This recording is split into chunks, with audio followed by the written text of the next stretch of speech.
Big Boss Kannada season 12ರ ಮೊದಲ runner Rakshita ಶೆಟ್ಟಿಯವರು ಬಿಗ್ ಬಾಸ್ನಿಂದ ಪಡೆದ 25 ಲಕ್ಷ ರೂಪಾಯಿ ಬಹುಮಾನದ ಹಣದಲ್ಲಿ 20 ಹಸುಗಳನ್ನು ಖರೀದಿಸಲು ಯೋಜನೆ ಹಾಕಿಕೊಂಡಿದ್ದಾರೆ. ಹೆಚ್ಚುವರಿ 5 ಲಕ್ಷ ರೂಪಾಯಿಗಳನ್ನು ಹಸುಗಳ ಆರೈಕೆ, ಆಹಾರ ಮತ್ತು ನಿರ್ವಹಣೆಗೆ ಮೀಸಲಿಡುವುದಾಗಿ ಹೇಳಿದ್ದಾರೆ. ಬಿಗ್ ಬಾಸ್ ಮನೆಯೊಂದಿಗಿನ ತಮ್ಮ ಭಾವನಾತ್ಮಕ ಸಂಬಂಧದ ಬಗ್ಗೆ ರಕ್ಷಿತಾ ಶೆಟ್ಟಿ ಮಾತನಾಡಿದ್ದಾರೆ. 3 ತಿಂಗಳ ಕಾಲ ಮನೆಯಲ್ಲಿ ಕಳೆದ ನಂತರ ಆ ಮನೆ ಕೇವಲ ಮನೆಯಾಗಿರಲಿಲ್ಲ, ಅದೊಂದು ಕುಟುಂಬವಾಯಿತು ಎಂದು ಅವರು ವಿವರಿಸಿದರು. ಮನೆಯಲ್ಲಿನ ಸುಖ ದುಃಖಗಳು, ನಗು ಹಬ್ಬಗಳು ಮತ್ತು ವಿಭಿನ್ನ ಭಾವನೆಗಳು ಅವರನ್ನ ಅಲ್ಲಿನ ಸದಸ್ಯರೊಂದಿಗೆ ಬಲವಾಗಿ ಬಂಧಿಸಿದೆ. ಬಿಗ್ ಬಾಸ್ ಮನೆಯಿಂದ ಹೊರಬಂದ ನಂತರ ರಾತ್ರಿ ಮಲಗಲು ಕೂಡ ಒದ್ದಾಡಿದ್ದೇನೆ. ಸುದೀಪ್ ಸರ್ ಅವರನ್ನ ಭೇಟಿಯಾಗಿ ಅವರೊಂದಿಗಿನ ಮಾತುಕತೆ ಮತ್ತು ಸಮಾಧಾನದ ಬಗ್ಗೆಯೂ ರಕ್ಷಿತಾ ನೆನಪಿಸಿಕೊಂಡರು.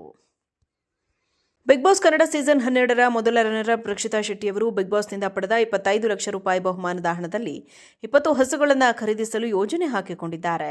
ಹೆಚ್ಚುವರಿ 5 ಲಕ್ಷ ರೂಪಾಯಿಗಳನ್ನು ಹಸುಗಳ ಆರೈಕೆ, ಆಹಾರ ಮತ್ತು ನಿರ್ವಹಣೆಗೆ ಮೀಸಲಿಡುವುದಾಗಿ ಹೇಳಿದ್ದಾರೆ. ಬಿಗ್ ಬಾಸ್ ಮನೆಯೊಂದಿಗಿನ ತಮ್ಮ ಭಾವನಾತ್ಮಕ ಸಂಬಂಧದ ಬಗ್ಗೆ ರಕ್ಷಿತಾ ಶೆಟ್ಟಿ ಮಾತನಾಡಿದ್ದಾರೆ. 3 ತಿಂಗಳ ಕಾಲ ಮನೆಯಲ್ಲಿ ಕಳೆದ ನಂತರ ಆ ಮನೆ ಕೇವಲ ಮನೆಯಾಗಿರಲಿಲ್ಲ, ಅದೊಂದು ಕುಟುಂಬವಾಯಿತು ಎಂದು ಅವರು ವಿವರಿಸಿದರು. ಮನೆಯಲ್ಲಿನ ಸುಖ ದುಃಖಗಳು, ನಗು ಹಬ್ಬಗಳು ಮತ್ತು ವಿಭಿನ್ನ ಭಾವನೆಗಳು ಅವರನ್ನ ಅಲ್ಲಿನ ಸದಸ್ಯರೊಂದಿಗೆ ಬಲವಾಗಿ ಬಂಧಿಸಿದೆ. ಬಿಗ್ ಬಾಸ್ ಮನೆಯಿಂದ ಹೊರಬಂದ ನಂತರ ರಾತ್ರಿ ಮಲಗಲು ಕೂಡ ಒದ್ದಾಡಿದ್ದೇನೆ. ಸುದೀಪ್ ಸರ್ ಅವರನ್ನ ಭೇಟಿಯಾಗಿ ಅವರೊಂದಿಗಿನ ಮಾತುಕತೆ ಮತ್ತು ಸಮಾಧಾನದ ಬಗ್ಗೆಯೂ ರಕ್ಷಿತಾ ನೆನಪಿಸಿಕೊಂಡರು. ಬಿಗ್ ಬಾಸ್ ಕನ್ನಡ ಸೀಸನ್ 12ರ ಮೊದಲ ರನ್ನರ್ ರಕ್ಷಿತಾ ಶೆಟ್ಟಿಯವರು ಬಿಗ್ ಬಾಸ್ನಿಂದ ಪಡೆದ 25 ಲಕ್ಷ ರೂಪಾಯಿ ಬಹುಮಾನದ ಹಣದಲ್ಲಿ 20 ಹಸುಗಳನ್ನು ಖರೀದಿಸಲು ಯೋಜನೆ ಹಾಕಿಕೊಂಡಿದ್ದಾರೆ. ಹೆಚ್ಚುವರಿ 5 ಲಕ್ಷ ರೂಪಾಯಿಗಳನ್ನು ಹಸುಗಳ ಆರೈಕೆ, ಆಹಾರ ಮತ್ತು ನಿರ್ವಹಣೆಗೆ ಮೀಸಲಿಡುವುದಾಗಿ ಹೇಳಿದ್ದಾರೆ. ಬಿಗ್ ಬಾಸ್ ಮನೆಯೊಂದಿಗಿನ ತಮ್ಮ ಭಾವನಾತ್ಮಕ ಸಂಬಂಧದ ಬಗ್ಗೆ ರಕ್ಷಿತಾ ಶೆಟ್ಟಿ ಮಾತನಾಡಿದ್ದಾರೆ. 3 ತಿಂಗಳ ಕಾಲ ಮನೆಯಲ್ಲಿ ಕಳೆದ ನಂತರ ಆ ಮನೆ ಕೇವಲ ಮನೆಯಾಗಿರಲಿಲ್ಲ, ಅದೊಂದು ಕುಟುಂಬವಾಯಿತು ಎಂದು ಅವರು ವಿವರಿಸಿದರು.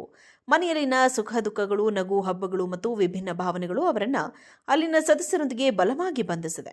ಬಿಗ್ ಬಾಸ್ ಮನೆಯಿಂದ ಹೊರಬಂದ ನಂತರ ರಾತ್ರಿ ಮಲಗಲು ಕೂಡ ಒದ್ದಾಡಿದ್ದೇನೆ. ಸುದೀಪ್ ಸರ್ ಅವರನ್ನ ಭೇಟಿಯಾಗಿ ಅವರೊಂದಿಗಿನ ಮಾತುಕತೆ ಮತ್ತು ಸಮಾಧಾನದ ಬಗ್ಗೆಯೂ ರಕ್ಷಿತಾ ನೆನಪಿಸಿಕೊಂಡರು. ಬಿಗ್ ಬಾಸ್ ಕನ್ನಡ ಸೀಸನ್ 12ರ ಮೊದಲ ರನ್ನರ್ ರಕ್ಷಿತಾ ಶೆಟ್ಟಿಯವರು ಬಿಗ್ ಬಾಸ್ನಿಂದ ಪಡೆದ 25 ಲಕ್ಷ ರೂಪಾಯಿ ಬಹುಮಾನದ ಹಣದಲ್ಲಿ 20 ಹಸುಗಳನ್ನು ಖರೀದಿಸಲು ಯೋಜನೆ ಹಾಕಿಕೊಂಡಿದ್ದಾರೆ. ಹೆಚ್ಚುವರಿ 5 ಲಕ್ಷ ರೂಪಾಯಿಗಳನ್ನು ಹಸುಗಳ ಆರೈಕೆ, ಆಹಾರ ಮತ್ತು ನಿರ್ವಹಣೆಗೆ ಮೀಸಲಿಡುವುದಾಗಿ ಹೇಳಿದ್ದಾರೆ. ಬಿಗ್ ಬಾಸ್ ಮನೆಯೊಂದಿಗಿನ ತಮ್ಮ ಭಾವನಾತ್ಮಕ ಸಂಬಂಧದ ಬಗ್ಗೆ ರಕ್ಷಿತಾ ಶೆಟ್ಟಿ ಮಾತನಾಡಿದ್ದಾರೆ. 3 ತಿಂಗಳ ಕಾಲ ಮನೆಯಲ್ಲಿ ಕಳೆದ ನಂತರ ಆ ಮನೆ ಕೇವಲ ಮನೆಯಾಗಿರಲಿಲ್ಲ, ಅದೊಂದು ಕುಟುಂಬವಾಯಿತು ಎಂದು ಅವರು ವಿವರಿಸಿದರು. ಮನೆಯಲ್ಲಿನ ಸುಖ ದುಃಖಗಳು, ನಗು ಹಬ್ಬಗಳು ಮತ್ತು ವಿಭಿನ್ನ ಭಾವನೆಗಳು ಅವರನ್ನ ಅಲ್ಲಿನ ಸದಸ್ಯರೊಂದಿಗೆ ಬಲವಾಗಿ ಬಂಧಿಸಿದೆ. ಬಿಗ್ ಬಾಸ್ ಮನೆಯಿಂದ ಹೊರಬಂದ ನಂತರ ರಾತ್ರಿ ಮಲಗಲು ಕೂಡ ಒದ್ದಾಡಿದ್ದೇನೆ. ಸುದೀಪ್ ಸರ್ ಅವರನ್ನ ಭೇಟಿಯಾಗಿ ಅವರೊಂದಿಗಿನ ಮಾತುಕತೆ ಮತ್ತು ಸಮಾಧಾನದ ಬಗ್ಗೆಯೂ ರಕ್ಷಿತಾ ನೆನಪಿಸಿಕೊಂಡರು. ಬಿಗ್ ಬಾಸ್ ಕನ್ನಡ ಸೀಸನ್ 12ರ ಮೊದಲ ರನ್ನರ್ ರಕ್ಷಿತಾ ಶೆಟ್ಟಿಯವರು ಬಿಗ್ ಬಾಸ್ನಿಂದ ಪಡೆದ 25 ಲಕ್ಷ ರೂಪಾಯಿ ಬಹುಮಾನದ ಹಣದಲ್ಲಿ 20 ಹಸುಗಳನ್ನು ಖರೀದಿಸಲು ಯೋಜನೆ ಹಾಕಿಕೊಂಡಿದ್ದಾರೆ. ಹೆಚ್ಚುವರಿ 5 ಲಕ್ಷ ರೂಪಾಯಿಗಳನ್ನು ಹಸುಗಳ ಆರೈಕೆ, ಆಹಾರ ಮತ್ತು ನಿರ್ವಹಣೆಗೆ ಮೀಸಲಿಡುವುದಾಗಿ ಹೇಳಿದ್ದಾರೆ.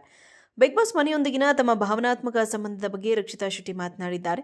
3 ತಿಂಗಳ ಕಾಲ ಮನೆಯಲ್ಲಿ ಕಳೆದ ನಂತರ ಆ ಮನೆ ಕೇವಲ ಮನೆಯಾಗಿರಲಿಲ್ಲ, ಅದೊಂದು ಕುಟುಂಬವಾಯಿತು ಎಂದು ಅವರು ವಿವರಿಸಿದರು. ಮನೆಯಲ್ಲಿನ ಸುಖ ದುಃಖಗಳು, ನಗು ಹಬ್ಬಗಳು ಮತ್ತು ವಿಭಿನ್ನ ಭಾವನೆಗಳು ಅವರನ್ನ ಅಲ್ಲಿನ ಸದಸ್ಯರೊಂದಿಗೆ ಬಲವಾಗಿ ಬಂಧಿಸಿದೆ. ಬಿಗ್ ಬಾಸ್ ಮನೆಯಿಂದ ಹೊರಬಂದ ನಂತರ ರಾತ್ರಿ ಮಲಗಲು ಕೂಡ ಒದ್ದಾಡಿದ್ದೇನೆ. ಸುದೀಪ್ ಸರ್ ಅವರನ್ನ ಭೇಟಿಯಾಗಿ ಅವರೊಂದಿಗಿನ ಮಾತುಕತೆ ಮತ್ತು ಸಮಾಧಾನದ ಬಗ್ಗೆಯೂ ರಕ್ಷಿತಾ ನೆನಪಿಸಿಕೊಂಡರು.